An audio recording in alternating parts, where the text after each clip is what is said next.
마가복음 5장입니다. 마가복음 5장 1절부터 20절까지의 말씀입니다.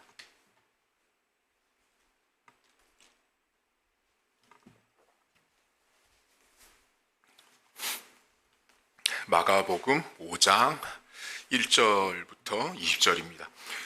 예수께서 바다 건너편 거라사인의 지방에 이르러 배에서 나오심에 곧 더러운 귀신 들린 사람이 무덤 사이에서 나와 예수를 만나니라. 그 사람은 무덤 사이에 거처하는데 이제는 아무도 그를 쇠사슬로도 맬 수 없게 되었으니 이는 여러 번 고랑과 쇠사슬에 매었어도 쇠사슬을 끊고 고랑을 깨뜨렸음이로라. 그리하여 아무도 그를 제어할 힘이 없는지라. 밤낮 무덤 사이에서나 산에서나 늘 소리 지르며 돌로 자기의 몸을 해치고 있었더라. 그가 멀리서 예수를 보고 달려와 절하며 큰 소리로 부르짖어 이르되 지극히 높으신 하나님의 아들 예수여, 나와 당신이 무슨 상관이 있나이까? 원하건대 하나님 앞에 맹세하고 나를 괴롭히지 마옵소서 하니, 이는 예수께서 이미 그에게 이르시기를 더러운 귀신아 그 사람에게서 나오라 하셨음이라. 이에 물으시되 내 이름이 무엇이냐? 이르되 내 이름은 군대니 우리가 많음이니이다 하고 자기를 그 지방에서 내보내지 마시기를 간구하더니 마침 거기 돼지의 큰 떼가 산 곁에서 먹고 있는지라. 이에 간구하여 이르되 우리를 돼지에게로 보내어 들어가게 하소서 하니 허락하신대 더러운 귀신들이 나와서 돼지에게로 들어가매 거의 2,000마리 되는 떼가 바다를 향하여 비탈로 내리다라. 바다에서 몰사하거늘 치던 자들이 도망하여 읍내와 여러 마을에 말하니 사람들이 어떻게 되었는지를 보러 와서 예수께서 이르러 그 귀신 들렸던 자 곧 군대 귀신 짚혔던 자가 옷을 입고 정신이 온전하여 앉은 것을 보고 두려워하더라. 이에 귀신 들렸던 자가 당한 것과 돼지의 일을 본 자들이 그들에게 알림해 그들이 예수께 그 지방에서 떠나시기를 간구하더라.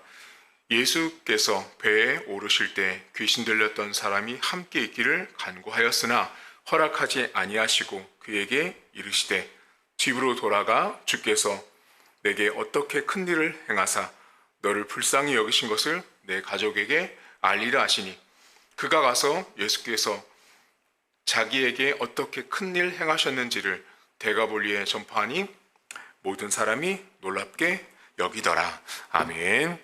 오늘 성경은 여러분들이 잘 아시는 군대 귀신이 그 몸 안으로 들어갔던 사람의 이야기가 등장합니다. 오늘 본문에 보시면 귀신 들리다라는 말이 쓰입니다. 이 말은 사람 안에 귀신이 들어가서 귀신이 그 사람을 조종하는 거예요. 여기 본문에 여러분 2절에 배에서 나오심에 곧 더러운 귀신 거기 들리다라는 말이 나오는데요. 그 말이 사람 안에 귀신이 들어가서 그 사람을 주인 삼고 통제하는 거예요. 그러니까 귀신이 시키고 귀신이 원하는 대로 살아가도록 하는 사람이 오늘 성경에 등장을 합니다. 그런데 여러분들은 이 성경을 읽고 많이 아시는데 어디에 많은 사람들이 좀 웃기기는 하지만 어디에 주로 관심이 가냐면, 목사님 여기 돼지 2,000마리에 귀신이 들어가서 다 바다를 향해서 비탈로 내리달아서 몰사했다고 나오는데 그 돈이 얼마예요? 돼지가 다 죽었으니 이 돼지를 키우는 농부 아저씨의 그 비참함은 어떻게 해결을 하실 거예요? 여기에 사람들이 궁금증을 갖는데 이 성경은 거기가 핵심이 아니에요. 그러니까 뭐 돼지가 죽고 여기에 관심 있는 게 아니라 귀신 들린 사람이 예수님, 다시 말하면 복음을 만나기 전후의 모습이 등장하고 있다는 걸 주목하셔야 돼요. 이 사람은 지금 귀신이 들려서 귀신이 시키는 대로 하는데 그 귀신 들렸을 때 그 모습 속에 예수님을 만나고 난 이후에 그 사람의 모습이 바뀌거든요. 그러니까 이 성경은 귀신 들렸던 사람이 그 귀신이 나가니까 그 다음 어떻게 변했다, 이 이야기를 하고 싶다라는 거예요. 그런데 여러분, 이 성경을 보시면 이 사람을 아주 단적으로 보여주는 말이 나오는데 3절과 4절을 보시면 이 사람을 쇠사슬로 묶어요. 쇠사슬을 묶고 사람들이 이 사람을 제어할 수 없다라고 말해요. 그런데 이 사람이 지금 사람들이 통제가 안 되다 보니 어디에서 이 사람이 살았냐면 무덤 사이에 살았다고 말해요. 자, 이것은 여러분들이 보실 때 이 사람이 자의적으로 가서 여기에서 살았다기보다는 예수님 당시에 이 귀신 들린 사람들은 그 시대는 성으로 구성되어 있었어요. 그러니까 일반 백성들이 사는 성에 성 바깥에 성벽이 있었다고요. 그럼 그 성벽 바깥쪽에 나가서 귀신 들렸던 사람들이 살았어요. 그러니까 이건 사실은 쫓겨나는 거죠. 더럽기 때문에 이 성경의 기준대로 이 사람들은 같이 있을 수 없어서 외부에 가서 살게 됐는데 그 장소가 무덤 사이예요. 그러니까 여기 무덤 사이에 거처했다고 나오는데 이 사람의 집이 무덤이에요. 무덤. 그러니까 무덤에서 살아가는 사람인데, 여러분 무덤에서 하룻밤 주무실 수 있으세요? 우리는 무덤 근처만 가도 무섭잖아요. 그러니까 이 사람은 지금 사람이 아닌 거예요. 겉은 사람이지만 그 안에 귀신이 귀신이 지배하고 있다 보니까 무덤이 집이어도 불편하지 않은 사람인 거예요. 그러니까 무덤에서 살아도, 무덤에 있어도 무서움도 없고 불편함도 없고 힘든 것도 없는 사람이 지금 귀신 들린 사람이에요. 자, 무덤에서 사는 것도 이상한 거, 비정상인데 이 사람을 제어할 수 없다라고 오늘 성경에 표현하는데, 이 제어라는 말은 헬라어 뜻이 그 짐승을 길들일 때 쓰는 말이에요. 그러니까 지금 이 사람은요, 여러분 쇠사슬을 묶었는데도 사람들이 제어할 수 없다.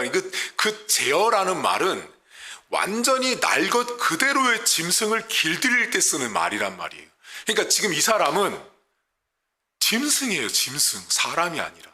그러니까 그 힘이 얼마나 대단했으면 묶어놓은 쇠사슬도 여러 번 끊어버릴 정도로 힘이 장사급이었죠. 장사. 전에 제가 한번 제 친구 말씀을 드렸나? 저랑 이제 군 동기였고 지금 이제 지방에서 담임 목회하는 그 친구가 고등부 때 청년부 넘어갈 때 귀신 들린 사람을 그 마을 동네에서 만났거든요. 근데 그 친구 여러 가지 이야기 중에 제일 기억 남는 게 힘이 정말 장사예요. 그러니까 귀신 들린 사람이 있는데 남자 3명이 가서 붙잡아도 그 힘을 못 이긴대요. 그 힘이 대단하대요. 그러니까 지금 오늘 성경에 이 귀신 들린 사람이 쇠사슬로 묶어놔도 통제가 안 되는 거예요. 그러니까 근데 여기 성경에 마가가 제어할 수 없다라는 말을 하는데 이건 짐승을 길들일 때 쓰는 말이거든요. 그런데 이 제어하다라는 말을 사람들이 아무리 노력을 해도 통제가 안 되는, 무덤에 살지 통제도 안 되지. 그러니까 이 사람은 그 어떤 사람도 상대가 안 되는 사람인 거예요. 그런데 이 사람이 지금 뭐 하냐면요, 문제가 있어요. 돌로 자기를 해한다고 나와요. 여러분한테 돌멩이 주고 여러분 이렇게 해하라 그러면 하시겠어요? 제정신으로? 못하는 거예요. 그러니까 이 사람이 지금 몸은 사람인데 모든 게 사람으로 할 짓이 아닌 걸 하고 있는 거예요, 지금. 근데 본문에 돌로 자기를 해하다라는 말은요, 헬라어 뜻이 자기 몸을 조각조각 내다라는 뜻이에요. 그래서 어떤 신학자는 여기를 해석하면서 이렇게 말해요. 정신분열증에 가까운 병증을 앓고 있는 사람이다. 왜냐하면 이 단어가 몸을 쪼개는 것도 있지만 정신을 조각조각 내는 모습과도 같은 거예요. 그러니까 지금 이 사람은 그 누구도 통제가 안 되는 사람인 거예요. 제어도 안 되고 그리고 자기를 해해요. 근데 여러분, 이 해하는 장면을 잠깐만 생각을 해보셔야 되는데, 여러분은 돌을 주면 본능적으로 나를 해해요, 돌을 던져버려요. 여러분, 사람은요 본능적으로 자기 애라는 게 있어요. 나를 아끼거든요. 근데 이 사람은 지금 사람이 아니다 보니, 귀신이다 보니 자기 애가 없어요. 이걸 다른 말로 바꾸면 내가 누군지를 모르는 거예요. 지금 이 사람은, 지금 그 귀신 들린 이 사람은 내가 누군지, 다른 말로 내 정체성이 누군지를 모르는 거예요. 이 사람 인간이잖아요. 자기가 사람인데 자기가 사람인 줄도 모르는 거예요. 그러니까 사람인 줄도 모르니까 무덤에서 살고 돌로 자기를 쳐도 피가 나도 아무렇지도 않은 사람인 거예요. 자, 근데 이 사람이 어떻게 해요? 예수님이 명령하죠. 귀신아 나가라고. 근데 귀신이 나가죠, 여러분.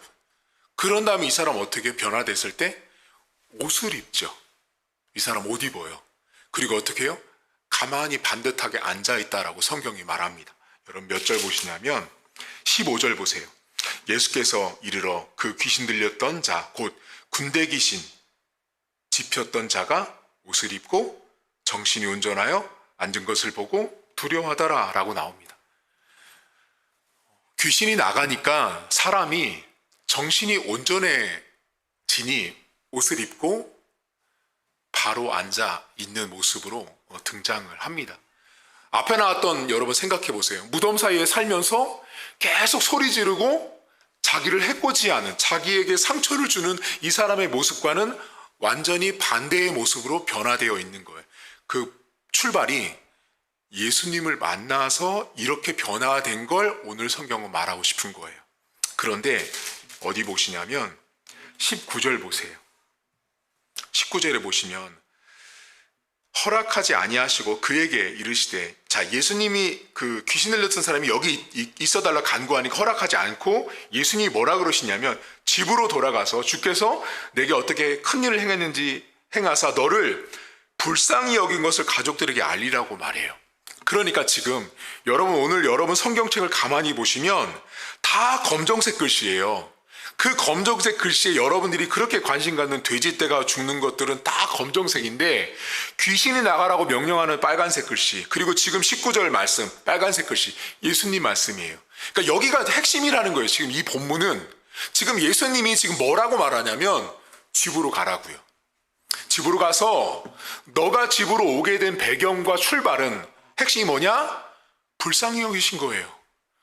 그러니까 지금 이 귀신 들린 사람은 그냥 하나님이 일방적으로 불쌍히 여겨서 집으로 갈 수 있는 정상적인 사람이 되어진 모습이에요. 그러면 오늘 이 성경을 여러분과 제가 나누고 싶은 건 어디냐면 이 사람의 집은 원래 무덤이었죠. 자, 무덤에서 집으로 갑니다. 자, 무덤에서 집으로 가는 요 과정에 우리가 주목할 건 돼지떼가 죽는 게 아니라 무덤에서 집으로 가는 요 과정의 핵심은 예수께서 불쌍히 여기사예요. 예수님이 불쌍히 여겼기 때문에 무덤에 있던 사람이 집으로 갈 수 있었다라는 거예요. 근데 여러분, 우리가 이 사람을 보면서 우리의 모습을 잠깐 돌아볼 필요가 있는데요. 우리가 예수를 만나기 전에 오늘 성경에 나온 귀신이 들려서 귀신이 조종하는 사람처럼 내가 예수를 만나기 전에는 일단 제어가 안 됩니다. 둘째, 내가 누군지 모릅니다. 오늘 이 성경은 두 가지를 딱 압축해서 보셔야 돼요. 하나는 제어가 안 되고 내가 누군지를 모르는 거예요. 언제? 복음을 만나기 전에는요. 여러분, 복음을 만나기 전에, 여러분들이 교회 다니기 전에, 신앙생활을 하기 전에 여러분의 모습을 잘 보시잖아요. 그러면 우리는 여기 성경에 나온 귀신 들린 사람이 저 멀리 있는 성경 속의 인물 같잖아요. 사실은 이 귀신 들린 사람은 죄인된, 악인된, 복음을 만나기 전에 악한 인간의 모습, 사단이 지배하는 인생, 귀신이 지배하는 인생인 곧 우리예요. 우리가 복음을 만나기 전엔 여러분 이렇게 통제 안 됩니다. 통제 안 되니까 필름이 끊길 때까지 술 먹잖아요. 그러니까 자기 통제가 안 되는 거예요. 그러니까 여러분, 내가 복음을 만나기 전후의 핵심은 1번 제어를 하냐 못하냐예요. 근데 복음을 만나면 반드시 복음은 제어를 시킵니다. 그러니까 복음이라는 것은 우리 인생에 엄청난 브레이크 같은 역할을 하기 때문에 복음을 만난 사람들은 반드시 멈추게 되어 있어요. 그러니까 여러분들이 잘 보시면 교회를 안 다니는 사람이 교회를 왔는데 예수님을 딱 영접하는 순간 그 사람 인생 가운데 브레이크가 걸리죠. 제가 예전에 그 주일학교 전도사 사역할 때 저희 부장님이 이 마약을 하셨던 분이에요. 그분이 여기 이렇게 도장이란다. 주사 바늘을 저한테 보여줄 정도로. 근데 그분이 어머니 권사님의 기도 덕분에 집회를 왔다가 변화를 받아서 예수를 믿고 그걸 끊은 분이에요. 자, 복음을 만나잖아요. 그러면 제어가 안 되는 내 인생의 온갖 죄악들을 하나님이 딱 멈추게 하세요. 그게 1번이에요. 두 번째는 복음을 만나면 내가 누군지를 분명히 알게 돼요. 지금 이 사람 잘 보시면 귀신 들린 사람은요, 자기가 인간인데 인간이 아닌 것처럼 살고 있잖아요. 다시 말하면 내가 복음을 만나기 전에는 내가 하나님의 창조물이라는 거, 내가 피조물이고 내가 하나님의 자녀라는 걸, 하나님이 나를 만들었다는 사실을 사람들은 인정하지 않고 받아들이지 않아요. 근데 복음을 만나는 순간 사람들이 어때요? 여러분 안에 하나님 아저씨가 아니고 하나님 아버지가 되잖아요. 그러니까 내가 누군지를 분명하게 깨닫는 게 복음이에요, 복음. 그러니까 우리가 예수를 딱 만나면 두 가지가 되는데, 하나는 제어가 돼요. 두 번째는 내가 누군지를 분명히 알 수 있어요. 그러면 이제 무덤에 있었던 사람이 집으로 갔는데요, 그 중간의 핵심은 돼지가 아니라 불쌍히 여기시는 주님의 마음이었어요. 그렇게 해서 이 사람은 지금 집으로 갔어요. 집으로 가서 이제 가족들에게 다 전했어요. 저와 여러분들이 예수를 믿고 교회를 다닌다라는 사실은 뭐냐면, 우리는 현재 지금 무덤이 아니라 집에 있는 사람들인 거예요. 우리는 지금 집으로 가서 복음을 전하고 그 복음의 은혜를 경험한 사람이기 때문에 집에 있는 사람이에요. 우리는 현재 복음을 만났고 믿었기 때문에 우리는 무덤에 있지 않아요. 저와 여러분들은 이미 집에 있다고요. 지금 여러분들이 하나님의 집 안에 들어온 인생이에요, 우리는. 그러면 내가 복음을 믿고 예수를 믿는다라는 것은요, 더 이상 통제가 안 되는 인생, 내가 누군지 모르는 인생, 무덤에서 사는 인생에서 벗어나서 집으로 가는 인생이 된 거예요. 옷을 입고 앉아있는 사람, 정상적인 사람으로 된 거예요. 그게 바로 영적으로 바로 선 사람이 되는 거예요. 그러면 제가 오늘 여러분하고 좀 심도 깊게 나누고 싶은 게 있어요. 그게 뭐냐면, 분명히 이 사람은 무덤에서 집으로 갔어요. 근데 무덤에 있을 때 이 사람은 어땠어요? 두 가지 제가 말씀드렸죠. 하나는 제어 안 돼요. 통제 안 돼요. 둘째, 내가 누군지 몰라요. 자, 그러면 저와 여러분들은 이미 제가 말씀드렸죠. 우리는 집에 와 있다고요. 여러분들 집이 무덤이라고 하시는 분은 없잖아요. 저와 여러분들은 모두가 전부 다 집에 와 있다고요. 복음을 믿잖아요. 복음을 이미 믿었잖아요. 예수님을 나의 구주라고 고백하고 있잖아요. 그럼 우리는 집에 와 있는 사람들이에요. 그럼 집에 와 있는 우리가 어떻게 살아야 돼요? 제어하는 인생, 내가 누군지 인생, 내가 어떤 사람인지를 정확히 알아야죠. 근데 어떻게 돼요? 요즘 많은 기독교인들이 분명히 집에 와 있는데 제어를 못하죠. 분명히 내가 집에 와 있는데 내가 누군지 모르는 거예요. 그럼 이 사람은 집에 와 있는데도, 그러니까 몸은 집에 와 있는데, 몸은 교회에 와 있는데 이 사람의 내면 세계는 아직 무덤에 있는 것 같은 거죠. 무덤에 있었던 사람이 집으로 왔을 때는 복음을 만난 이후에는 내가 제어가 되고 통제가 되고 내가 누군지를 분명히 아는 사람이어야 합니다. 여러분들은 집에서 어떤 분들이세요? 자, 여러분들은 집에서 어떤 분들이세요? 여러분들의 가장 가까운 일가 친척들, 내 남편, 내 아내, 내 자녀들 앞에 내가 집에서 나는 첫 번째, 제어를 하시나요? 쉽지 않죠. 나를 제어하는 거 쉽지 않아요. 내가 복음을 만났다라는 건 복음 때문에 내가 브레이크가 걸릴 수 있는 인생이어야 해요. 근데 그게 안 되면 내 본성, 본능대로 살아간다라는 거예요. 오늘 하나를 먼저 기억하세요. 나는 과연 집에 와 있는데 제어하고 있는 인생인가? 여러분 만약에요, 내가 집에 있는데 제어 안 되잖아요. 여러분 진짜 미안하지만 무덤에서 사시는 여기 있는 사람과 똑같아요. 무덤에 살던 사람이 자기 제어 못 하잖아요. 집으로 왔을 때는 복음을 만난 사람은 제어할 줄 알아야 돼요. 두 번째, 집으로 온 사람은 내가 누군지를 분명히 아셔야 돼요. 내가 하나님의 아들, 딸이란 사실, 내가 하나님의 백성이란 사실을 분명히 알고 그 정체성을 아는 사람은, 집에서 온전한 사람은 밖에 나가도 온전합니다. 우리말에 이런 말 있잖아요, 여러분. 안에서 새는 바가지 밖에서도 샌다, 이런 말씀 하잖아요. 여러분, 신앙은요, 집 안에서, 내가 신앙생활 안에서, 복음 안에서 내가 옷을 입고 앉아있고 영적으로 정상적인 사람이 그렇게 살면 직장에 가든 다른 사람을 만나든 그 사람은 우리가 하는 말로 바가지가 물이 안 새요. 그 물 안전하게 보존되어 있다라는 거예요. 근데 우리가 내가 누군지 모르니까. 근데 그런 분들도 있어요.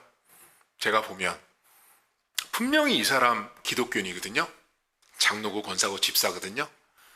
그 술 한 잔 먹고 싶어가지고 장로 권사 아닌 척 합니다. 담배 한 까치 피우고 싶어가지고 절대 기독교인인 척 안 합니다. 이 사람 지금 사는 건 교회 와서 집에 있는 사람처럼 살지만 그 사람의 깊은 내면은 무덤 사이에서 살고 있는 오늘 귀신 들린 이 사람과 별반 다를 것이 없다라는 것입니다.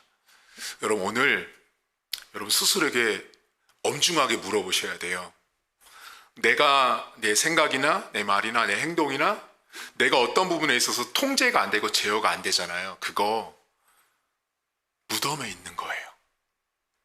무덤에 누워서 무덤이 아니라 내가 통제가 안 된다라는 건 무덤 사이에 살고 있었던 귀신 들린 사람과 별반 다를 바가 없다라는 거예요.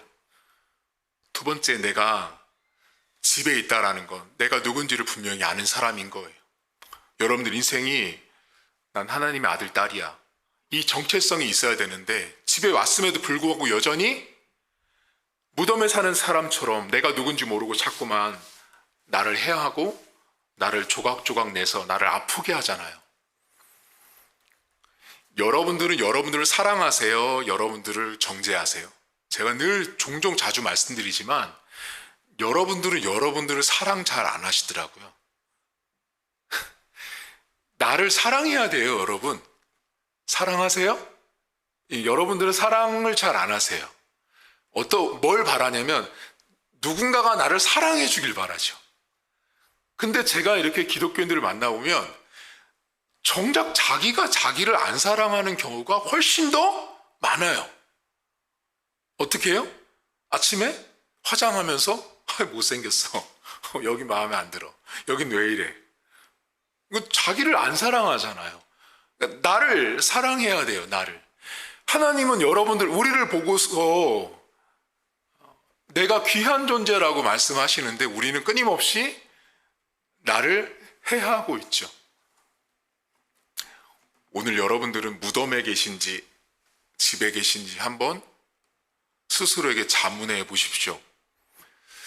내가 집에는 있는데 내가 제어가 안 되고 내가 누군지를 모르고 있다면 나는 몸은 집에 있을지 모르지만 어쩌면 나는 무덤에 살고 있는 저 귀신 들린 사람과 별반 다르지 않겠구나라는 걸 보시고 오늘 이 설교를 통해서 여러분들 안에 오늘 한 가지만 기도하세요. 뭐가 그렇게 제어가 안 되세요? 있죠. 내가 제어가 안 되는 게 있다라는 거예요. 쇠사슬을 묶어도 끊어낼 만큼 제어 안 되는 게 있습니다. 한 장로가 있었거든요. 당회를 들어가면 이 장로는 당에 들어가기 전까지는 천사예요. 천군 천사. 밝게 웃고 천사예요. 근데 당회를 들어가서 회의를 시작하는 순간 10분만 지나면 악마로 변신합니다. 들어갈 때는 환하게 웃고 천사예요. 근데 회의를 딱 시작할 때 언제 악마로 변하냐면 자기가 어떤 안건을 딱 내놨는데 그 안건에 대해서 단 한 명이라도 반대 의견이 나왔다. 그 순간 통제가 안 되는 귀신 들린 사람처럼 변합니다. 여러분들 삶을 복음을 만난 전후로 체크해 보셔야 돼요. 여러분들 분명히 복음을 믿고 예수님 믿고 교회 다니세요. 내가 예수를 믿고 복음을 믿는다라는 건 두 가지가 분명해야 돼요. 복음 때문에 내가 브레이크 걸리는 것들이 있어야 돼요. 멈추는 게 있어야 된다는 거야, 한마디로. 두 번째, 내가 하나님의 자녀라는 정체성을 절대 잊고 사시면 안 돼요. 어디를 가든 어떤 상황이 와도 내가 하나님의 자녀라는 사실을 놓치지 않으셔야 합니다. 오늘 무덤에서 집으로 간 이 귀신 들린 이 한 사람의 삶이 멀리 있는 이야기가 아니라 우리의 모습이라는 사실을 기억하십시오. 저와 여러분들은 모두가 전부 다 무덤 사이에 살고 있었던 귀신 들린 사람처럼 복음을 만나기 전에는 통제도 안 되고 제어도 안 되고 내가 누군지도 모르는 사람이었지만 내가 복음을 만난 이후에 우리는 집에 와 있는 존재라는 사실을 기억하시고 집에 왔으면 집에 온 사람처럼 옷 입고 얌전하게 사셔야 합니다. 집에 와서도 옷 벗고 쇠고랑 차고 제어 안 되고 통제 안 되고 다시 무덤으로 갈래 하는 모습들은 하나님께서 기뻐하지 않습니다. 오늘 기도하실 때 한 가지만 기도하세요. 하나님, 저 이거 제어가 안 됩니다. 이 제어 안 되는 이 부분 하나님께서 복음을 통해서 저를 변화시켜 달라고 기도할 수 있는 저와 여러분 될 수 있기를 주의 이름으로 축복합니다. 하나님 아버지, 귀신 들린 사람은 예수님을 만나기 전후의 모습을 오늘 성경은 말해줍니다. 예수님을 만나기 전에 이 사람은 제어가 안 되고 통제가 안 되고 자기가 누군지도 모르는 사람이었습니다. 하나님, 우리가 복음을 만나기 전에는 오늘 귀신 들린 사람의 모습이 우리의 모습입니다. 이 사람이 귀신이 다스린다고 하는 모습 속에 제어가 안 되는 모습들, 자신이 누군지 몰라서 자신을 해하는 모습들이 인생들이 복음을 만나기 전의 모습과 똑같습니다. 내가 복음을 모를 때는 인생들은 자기가 왕이라고 생각하고 멈추지 않습니다. 악을, 죄를 범하는데 한치의 두려움도 없이 멈추지 않습니다. 하지만 하나님 복음을 만나면 우리는 제어되고 멈출 줄 알아야 됩니다. 우리는 무덤에 살지 않고 집에 와 있는 사람들인데도 불구하고 하나님 내 모습 가운데 제어가 안 되고 통제가 안 되는 것이 있습니다. 그것들을 하나님께서 우리 성도들의 삶 속에 어디가 제어가 안 되는지 아시는 하나님, 그 부분들을 하나님께서 복음을 통해서 고쳐주시고 멈추게 하셔서 우리의 삶 속에 복음 때문에 멈춰야 할 영역과 부분들을 우리 성도들에게 깨닫게 하시고 그 부분을 기도할 때 하나님께서 큰 은혜를 베풀어 주셔서 더 이상 제어가 안 되고 통제가 안 되는 그 부분 때문에 내가 나 스스로를 돌로 나를 치고 나를 정죄하고 나를 미워하는 인생이 되지 않도록 우리 성도들에게 은혜를 베풀어 주옵소서. 하나님, 오늘도 우리는 무덤에 있지 않고 집에 와 있습니다. 집에 와 있는 사람답게 옷을 입고 앉아 있어야 합니다. 영적으로 바르게 앉아 있고 하나님 앞에 온전하게 서 있어야 해야 합니다. 하지만 하나님, 오늘도 우리는 우리 안에 여전히 무덤에 살 때의 모습이 우리 안에 너무나 깊이 뿌리 박혀 있습니다. 우리 안에는 무덤에 살 때 과거에 내가 복음을 만나기 전에 나의 잘못되고 그릇된 모습들이 내 안에서 순간순간 나올 때가 있습니다. 하나님, 오늘도 우리를 복음을 통해서 제어시켜 주시고 통제시켜 주시고 복음을 통해서 내가 하나님의 아들이요 딸이요 하나님의 일꾼이라는 사실을 다시 한번 기억하면서 오늘도 기도할 때 하나님께서 사랑하는 성도들 각자에게 통제가 안 되는 부분이 뭔지, 무덤에서 끊임없이 살아가고 있는 그 모습이 무엇인지를 보게 하셔서 그것들을 하나님 앞에 해결받는 은혜의 시간 될 수 있도록 하나님 축복해 주옵소서. 이제는 우리 주님 예수 그리스도의 은혜와 하나님 아버지의 사랑하심과 성령의 위로고통 충만하심의 역사가 오늘도 무덤에 있지 않고 집으로 왔기 때문에 더 이상 통제 안 되는 인생, 제어 안 되는 인생, 내가 누군지 모르는 인생이 아닌 복음 때문에 복음 안에서 내가 다스림바 되고 복음 안에서 내가 하나님의 아들, 딸 됨을 믿음으로 고백하는 사랑하는 성도들 머리머리 위에 이제부터 영원토록 함께 있을지어다. 아멘.